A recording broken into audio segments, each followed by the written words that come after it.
Marine drive परिसरात महिला चालकाने महिला ट्रॅफिक पोलिसांशी वाद घातल्याचा एक व्हिडिओ सध्या सोशल मीडियावर मोठ्या प्रमाणात व्हायरल होतोय। दरम्यान मुंबईतील मरीन ड्राईव्ह परिसरामध्ये व्हीव्हीआयपी मुवमेंट दरम्यान महिला चालकाने महिला ट्रॅफिक पोलिसांशी वाद घातलाय। शिवीगाळ आणि धमकी दिल्याची देखील धक्कादायक घटना आता समोर येते। संध्याकाळी 5:30 वाजताच्या सुमारास वाहतूक नियंत्रणासाठी महिला ट्रॅफिक पोलीस तैनात होत्या।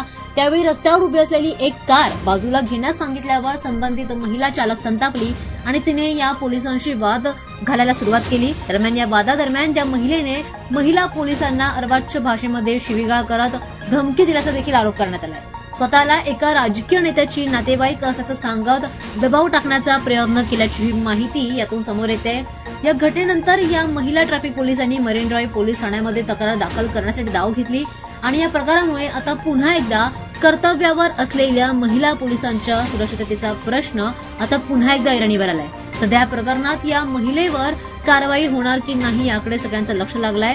मात्र हा व्हिडिओ सध्या सोशल मीडियावर मोठ्या प्रमाणामध्ये व्हायरल होतो।